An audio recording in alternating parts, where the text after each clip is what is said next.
जय हिंद दोस्तों। आज हम पढ़ने वाले हैं महालवाड़ी व्यवस्था या महालवाड़ी बंदोबस्त क्या था। ठीक, चलिए देखते हैं। ये जो महालवाड़ी, ये महाल शब्द है ना, ये महाल शब्द, इस महाल शब्द का अर्थ क्या होता है? महाल शब्द का अर्थ होता है गांव या फिर जागीर। ठीक, गांव या फिर जागीर होता है। ठीक, मतलब ये गांव या फिर जागीर होता है महाल शब्द का अर्थ। ठीक है, ये जो महालवाड़ी व्यवस्था है ना, ये किसके द्वारा लागू किया गया था? हाल्ट मैकेंजी के द्वारा। हाल्ट मैकेंजी के द्वारा महालवाड़ी बंदोबस्त लागू किया गया था। वो भी हाल्ट मैकेंजी में ना 1819 ईस्वी में ना इसकी अवधारणा दी थी। ठीक है, इसकी सिर्फ अवधारणा दी थी। और ये महालवाड़ी बंदोबस्त है, ये कानूनी रूप से कब लागू हुआ? कानूनी रूप से ये लागू हुआ था 1822 ईस्वी में। ठीक, बहुत जगह आप लोगों को ये देखने को मिलता होगा 1819 या 1822। आप कंफ्यूज भी करते होंगे ऑब्जेक्टिव क्वेश्चन में, तो याद रखिएगा ये अवधारणा 1819 में दिया गया था, लेकिन लागू 1822 ईस्वी में। महाल शब्द का अर्थ क्या होता है? गांव या फिर जागीर। मतलब क्या है कि गांव मतलब महाल मतलब ही होता है जब गांव मतलब गांव के साथ कोई व्यवस्था की गई है ना, इससे ही पता चल रहा महाल मतलब गांव होता है, मतलब गांव के साथ कोई व्यवस्था की गई। इस बार अंग्रेजों ने क्या किया था? रैयतवाड़ी और अस्थाई बंदोबस्त के जैसा ना करके, मतलब अस्थाई बंदोबस्त में तो उन्होंने जमींदारों के साथ व्यवस्था की थी और रैयतवाड़ी में उन्होंने किसानों के साथ व्यवस्था की थी। लेकिन इस बार उन्होंने महालवाड़ी बंदोबस्त में क्या किया कि उन्होंने एक गांव के साथ ही व्यवस्था कर ली। ठीक, इस बार उन्होंने क्या किया? इस बार इन्होंने किसी जमींदार या किसी किसान से ना संपर्क करके डायरेक्ट गांव के जो मुखिया होते थे, उनसे संपर्क किया। ठीक, और उनके साथ व्यवस्था कर ली। उस वक्त मुखिया और एक लंबरदार इनका बड़ी अहम भूमिका थी। ठीक है, यही जो रहते थे वो अंग्रेजों को कर पहुंचाते। ठीक, अंग्रेज जो थे उन्होंने क्या किया कि एक गांव के ऊपर कर लगा दिया। कर की जो भी दर है उसको फिक्स कर दिया कि ये कर आपको चुकाना है। वो क्या करते थे कि वो जो भी गांव के मुखिया होते थे या लंबरदार जो होता था, वही ना उस वक्त क्या कर रहा था कि उस कर को वहाँ तक पहुँचा रहा था। ठीक है, गांव के जितने किसान रहते थे वो मुखिया या लंबरदार के पास जाके अपनी उपज का जो भाग रहता था वो दे दिया करते थे, और फिर जो रहता था वो अंग्रेजों को दे दिया जाता था। ठीक है, कर। ठीक,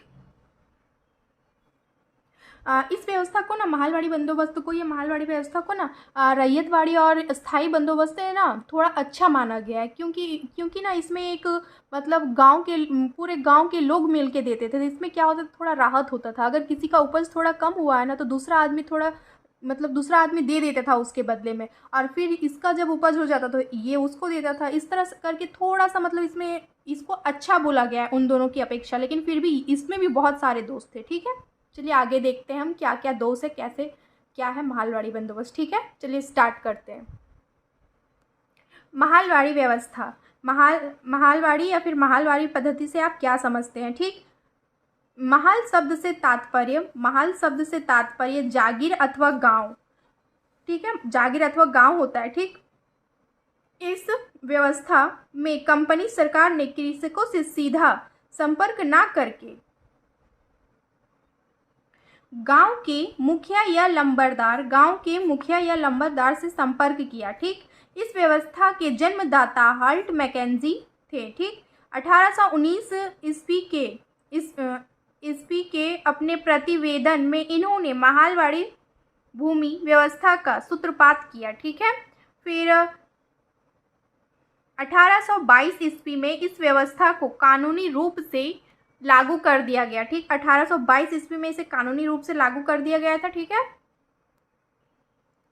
इस व्यवस्था के अंतर्गत उत्तर प्रदेश, मध्य प्रांत और पंजाब आते थे, जो ब्रिटिश भारत के कुल भाग का 30% था। इसमें क्या है ना कि ये जो महालवाड़ी बंदोबस्त है वो कितना ब्रिटिशों के अंतर्गत जो भूमि थी या जो भी मतलब क्षेत्र था उसका 30% मतलब क्षेत्र में ना इन्होंने ये महालवाड़ी बंदोबस्त लागू किया था। ये 30% क्षेत्र में कौन कौन से इलाके आते थे? एक पंजाब आता था, एक उत्तर प्रदेश आता था। ठीक है, उत्तर प्रदेश और दूसरा हमारा क्या था कि एक था हमारा मध्य प्रांत। उस वक्त मध्य प्रदेश को मध्य प्रांत बोला जाता था। ठीक है, मध्य प्रांत आता था। ठीक, ये तीनों इलाका जो था वो 30% भूभाग में था। ठीक, इन तीनों इलाकों में क्या हुआ कि महालवाड़ी बंदोबस्त को लागू कर दिया गया था। ठीक है। 1833 ईस्वी में मार्टिन बर्ड की भूमि व्यवस्था द्वारा इसका नवीनीकरण हुआ। ठीक। इसके अंतर्गत विभिन्न प्रकार की भूमि के लिए विभिन्न प्रकार का औसत निकाला गया। पहली बार किसी व्यवस्था में भू राजस्व निकालने के लिए खेतों के मानचित्रों तथा पंजियों का उपयोग किया गया। ठीक। पहली बार क्या हुआ था कि किसी भी मतलब जगह की व्यवस्था क्या मतलब भू राजस्व को निकालने के लिए क्या किया गया, उस खेत का जो मानचित्र था, उनकी पंजी जो था, उसका उपयोग किया गया था। ठीक है। कि उसके भू राजस्व कितना लगाया जाए, जोत का आकार क्या हो, इसके लिए उन्होंने पहली बार मतलब ये सर्वे किया था। ठीक। लॉर्ड विलियम बेंटिक ने 1833 ईस्वी में इस प्रणाली की दर 66% कर दी। ये इसका ना थोड़ा एक कहानी है, बता देती हूँ। ये पहला जब महालवाड़ी बंदोबस्त आता है ना, तो ये पहले 80% रहता है। ठीक है। 80% कर वसूला जाता है पहले, फिर धीरे धीरे इसको घटा के 66% किया जाता है, क्योंकि ये बहुत ज़्यादा होता है। ठीक। फिर ये भी बहुत ज़्यादा लगता है, तो फिर 50% कर दिया जाता है। ठीक। यही 50% किया जाता है। ठीक। इसमें ये होता है, ये कहानी है, थोड़ी बता दी। फिर लॉर्ड विलियम बेंटिक ने 1833 ईस्वी में इस प्रणाली की दर 66% कर दी, और फिर गवर्नर जेम्स टॉमसन ने उपज का 50% निर्धारित किया कि अब 50% देना पड़ेगा किसानों को। पहले 80 देना पड़ा था, फिर 66, फिर 50% निर्धारित किया गया था। ठीक है। फिर अन्य प्रणालियों की तरह इसमें भी कई दोष थे। इस प्रणाली में लंबरदारों को विशेषाधिकार प्राप्त था। मतलब जितने भी इसका मतलब दोष में आप लिख सकते हो इसमें दोष में, कि दोष में क्या है कि जो अन्य प्रणाली है ना, जैसे रैयतवाड़ी और स्थायी बंदोबस्त, जिस तरह उनमें दोष है, उसी प्रकार इसमें भी दोष है। ठीक। इसमें क्या है कि इसमें भी कई तरह के दोष है। इस प्रणाली में लंबरदार जो थे, लंबरदार मतलब मुखिया या लंबरदार को विशेषाधिकार प्राप्त हो गया था। ठीक है। और वे अपनी निजी फायदे के लिए इसका दुरुपयोग करते थे, क्योंकि इसका समझौता सरकार के साथ हुआ था, ना कि किसान के साथ, और यही लोग बिचौलियों का कार्य करने लगे। ठीक। और